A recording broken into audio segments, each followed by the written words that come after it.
For all your news, advice and product information, visit MoneyExpert.com. Hello and welcome to MoneyExpert TV. I'm Esther Shaw, and coming up in today's programme, we'll be taking a look at the stories making the headlines, as well as the latest product launches. We'll also be answering some of your money problems in our viewers' questions. Joining me today is Jason Witcombe from independent financial advisor Evolve Financial Planning. Hi there, Jason. Thank you for coming along today. Nice to meet you. One of the biggest stories to hit the news in the past few days is the announcement from Chancellor Alistair Darling that Northern Rock is going to be nationalised. This means that it'll become public property. Now, this has caused a great deal of anger among both taxpayers and shareholders. But what we'll be looking at today is what that's going to mean for the customer, those who have perhaps savings or mortgages with the bank. So, Jason, are there any stories the past few days that have caught your eye? Yeah, certainly one that's come to my attention is the fact that these 100% mortgages seem to be on the way out now.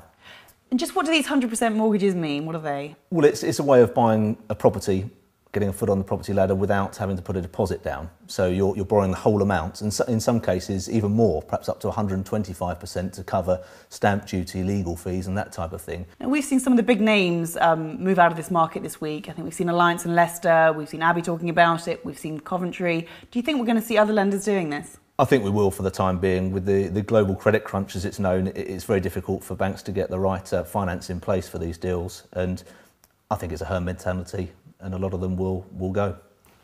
And one further story that caught my eye this week was the news from the Financial Services Authority, that's the city watchdog, news that it's going to provide packs to pregnant mothers. Now, these packs are going to contain all sorts of useful information on budgeting and benefits and the child trust funds, all kinds of things that a mother-to-be is going to need to know when they first have a child. I think it's a fantastic idea. You get sent through a bounty pack when you first have a child, and that has information about your child trust fund and other benefits, but the more information that can be provided at an important turning point in your life is much welcomed. We've also seen quite a bit of movement in the current account market, with Alliance and Leicester coming out with an account paying 8.5%. Now, that's a really high rate on a current account. Many of the high street providers literally pay a miserly 0.1% on current accounts, so 8.5 is a much higher rate. Definitely one to consider if you're looking to switch. But again, you need to go in, look at the small print, because that rate is only around for the first 12 months. At the same time, we've seen HSBC also increase the rate on its account. Now, that rate applies to its package bank account. That's a bank account where you pay a monthly fee. The rate on that one's gone up to 8%. Again, a really good rate, but it is a packaged account. There are a few things to consider, so make sure you go in with your eyes open. So now let's move on to Northern Rock. As we touched on earlier, the decision's had quite a big impact on both taxpayers and shareholders. But what's it actually going to mean for the customer?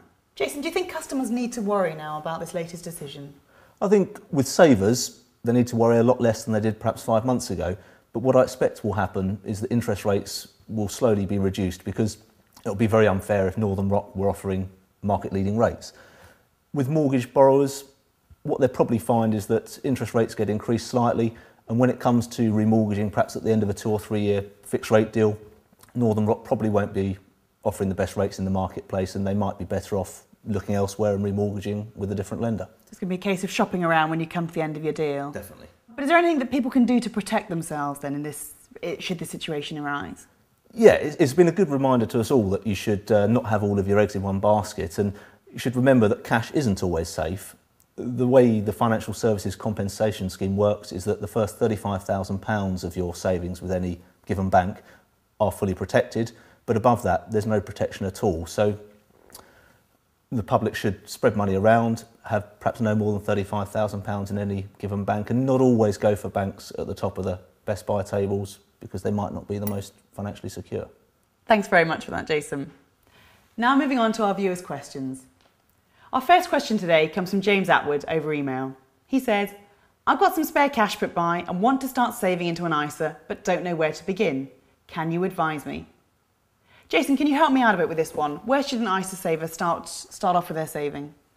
Yeah, I can certainly help with that. I mean, first of all, he needs to make a decision about how much risk he wants to take, because he has a choice of investing into stocks and shares, probably through a Maxi ISA, up to £7,000 per annum currently, or into a cash ISA. He can put up to £3,000 into one of those, currently rising to £3,600 next tax year. And when will that tax year begin, just so we... 6th of April. 6th of April. So the choices really are, With the cash ISA, if that's what he decides on, if you look at some of the best buys at the moment, Scarborough Building Society have a rate that's 6.3%. I believe that has 30 days notice on it. The one I particularly like is from Icelandic bank Landsbanki. It's their ICE Save cash ISA account. That's got an interest rate of 6.1%, so slightly lower, but that does come with quite a long-term guarantee. I think the rate's guaranteed to be 0.3% at least above base rates until January 2011. And with the ISA, it's definitely worth making use of your allowance, isn't it? Definitely. There's no real sense in not using a cash ISA allowance, because remember that any cash that you earn interest on in the bank is taxed at your normal rate of tax, whether that's 20% or 40%, whereas interest on a cash ISA is tax-free. Thanks very much for that, Jason. And I hope that was useful for you too, James. Moving on now to our next viewer question, this time from Sally Wilkinson. She says, I'm looking to take out a loan, but the quotes I'm getting vary considerably. I'm also a bit confused as some of the quotes seem to include PPI, but others don't. Now the good news is, Sally, there are plenty of good loan deals out there at the moment. If you do a bit of shopping around, you should be able to get a deal for less than 7%. But you do need to watch out when taking out a loan for this PPI, Payment Protection Insurance. I'm wondering, Jason, could you just explain a little bit more what is PPI? Yeah, it's just a type of insurance that's there to cover repayments on the loan in the event of you becoming ill or losing your job. But it does cost a lot of money, so you need to be careful and make sure it's the right thing for you. If, like Sally, you've got a problem that you'd like us to have a look at for you, perhaps a bit of financial jargon you don't understand, or whether you want to know which product to choose, then drop us a question either by email or by video to viewerquestions@moneyexpert.com. And now it's the bit you've been waiting for. It's competition time. If you fancy yourself as a bit of a money guru, then now's the chance to get your hands on one of our Money Expert mugs. All you've got to do is answer this simple question.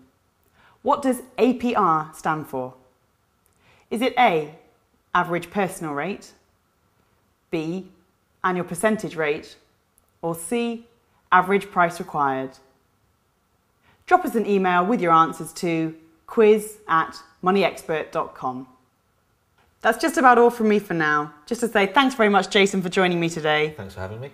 And saying please do keep sending us your viewer questions and join us again next week. Goodbye.